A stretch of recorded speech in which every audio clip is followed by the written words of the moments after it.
when you're so benevolent, when people try to take advantage of you, I read that you had an employee that steal from you. When you've been as generous as you have over the course of your career, does that make you sour on people? No, because people steal. What am I going to do? Right? Yeah, steal from somebody else, don't steal from me. Look, you know what? It's a good problem to have, right? That means you got it, huh?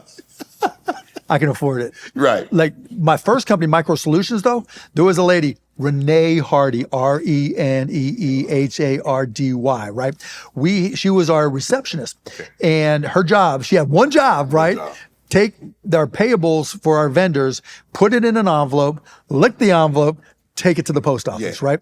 We had $84,000 in the bank. I'll never forget. Get a call from the bank. Sir, this woman just came through the drive-through and the checks were whited out. The payee was whited out. Remember white out? Yes. She wrote her name in it. And I'm like, you didn't cash them, did you? Of course we did. We're a bank, sir. She took 82 of the $84,000 that we had. We were flat broke, and the 82,000 was supposed to go to vendors. Right. So now we had to call the vendors, say, please work with us. We'll bust our ass. We'll make sure you get paid. And they did. They worked with us, right? And the rest is history. But she could have just, boom, done. Then I was mad. That's why I always say Renee Hardy. Did you press charges? We couldn't find her. That's been years and no one's found her since. And now I get emails from people, right, that are like, I heard about this name, Renee Hardy, and so-and-so's name. It's just random names, right? The same name. And like, no one's ever found her. She's probably changed her name or whatever. Mark, when you accumulate the amount of wealth that you have, how has your inner circle changed?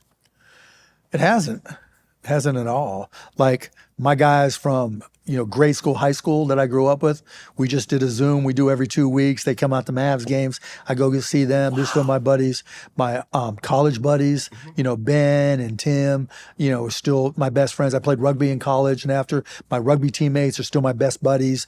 When I came to Dallas, I slept, 6 guys in a 3-bedroom apartment, and, Shippy and Suze and Ron Ead and, Fred Turner and all these guys, they're all still my great friends. At the end of the day, at heart, you're a college frat guy. Oh, for sure, right?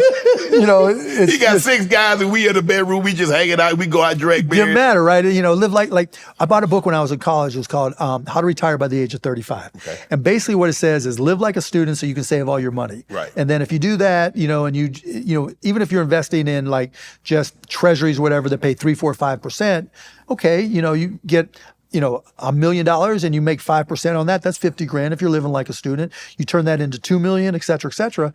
And that was my goal, right? And so moving down to Dallas and living, sleeping on the floor the whole time, going out and literally buying 1 beer and eating all the fried mushrooms and shit, I was cool with that. I was having a blast. It was no problem at all. What was your fact? Because I think the thing is it's easier said than done. Because a lot of times, I'm just speak to me. I don't want to speak to anybody else. But to speak to me, we didn't have anything growing up.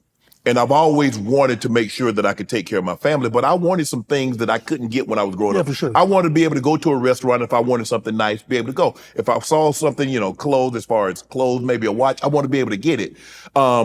Your mom and dad, were you like middle class? Yeah, my dad did upholstery in cars, so or seats. So if this had a rip in it, you take it to where my dad worked and he'd sew it up, right? My mom did odd jobs. My dad never made more than $40,000 a year in his life. That was good money, though. You do realize when you... No, I know. I'm not complaining. Yeah, I'm not complaining, right? Yeah, I'm not complaining, right? But still, and that's, he wouldn't retire. Right. Like, even after I started making money, he wouldn't retire. Really? No, he had to work, right? That's his thing. That's his thing. Yeah, and like, he had to be able to pull out that credit card if we all went to dinner and pay for it, because if I paid for it, that was an insult. Wow. I read you had your hips replaced. Yeah, both of them. I had both of mine replaced. A lot better, isn't it? Boy, it's a new lease on life. I'm telling you, you wake up and it's just like, oh. I mean, I'm living. Because back, I was surviving. The pain, there's like on a scale of 1 to 10, what's the pain? 10. What the hell you think I'm in here for? Right? Because you'd be in bed, right? And you'd be trying to sleep and they would lock up. And you'd have to do like a push-up and like drop. I would have to do a drop just to get them to unlock so I can walk. And like, I remember I got one done at 49 and then the other one done like 5 years later. And I remember walking through the hall of the arena and one of our guys was like, dude, you walk like an 80-year-old man. And I'm like, okay, it's time. It's time. You know, my legs wouldn't go that wide. It was just like. I mean, how you have to get out of bed, you got to roll and get up out of bed and everything. But I mean, and the doctor told me, said, you're going to have a new lease on life. I'm like, yeah, every doctor says that after surgery.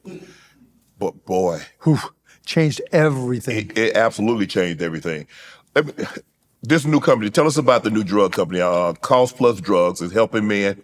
Hold on. Y'all help men buy Viagra and Cialis for a cheaper price. Are you buying from us? Nah, I do that roast. I'm on Romans, them roast sparks. Oh, fuck that, right? Nah, hell no, don't fuck that.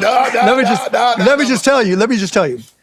You can buy 90 generic Cialis or generic Viagra for less than you pay for a bag of M&Ms from costplusdrugs.com. Wow. But the ones I got, they knock fire from Sparks. That's the name, Sparks. Got that red spark on it, the red pill. Take the red pill. Let me just tell you, right? If you get like the 20 milligrams, you won't let anybody walk with it. Never mind. But you go to costplusdrugs.com. And so I actually got a cold email from a doctor named Dr. Alex Oshmayansky, and our office is right across the street there. And he goes, I want to start this pharmacy that compounding pharmacy that manufactures drugs that are on a shortage list, right? Yeah. So that people can't get them. I want to make them so they can get access to their medications. And I'm like, that's great, but what more can we do? And so we started talking, and this is right about the time the Pharma Bro was going to jail. And I'm like, if this dude can like buy one drug, Daraprim, and just jack up the price, then there's something wrong with this business. Let me look into it. And it was really obvious really quickly that what was missing is transparency. Nobody trusts the price of healthcare. No one trusts healthcare at all, right? Yeah. Particularly medications, right? So if you get a prescription for something, the first question they ask isn't, can you afford it? It's like, where's your pharmacy? Right. And then, we've all heard stories of people waiting in line, don't know what it's going to cost and can't afford it, lose their insurance, whatever. So we started this company called costplusdrugs.com, costplusdrugs.com. And so when you go to costplusdrugs.com, and not that you need it, but like if you put in Cialis with Tadalafil, which is generic Cialis, and you need 90 of them, we'll show you our cost. Right, whatever we pay for it, we mark it up 15%. We add our shipping and handling on it, and then when you add it all together, in this case, less than a bag of M&Ms. Right. But it's going to be cheaper than anywhere else. Oh yeah, for sure. And so, what else is cool about it though is there were a lot of companies before us that. These things called pharmacy benefit managers. We don't need to get into it. That just jack up the price of certain drugs because they're not used all that much. Demand. Yeah, supply and demand. Want to join Club Shay Shay? Become an official member by hitting that subscribe button, where you never know who's going to be joining us for drinks and conversation. Don't be late to the party because we like to do something before two something.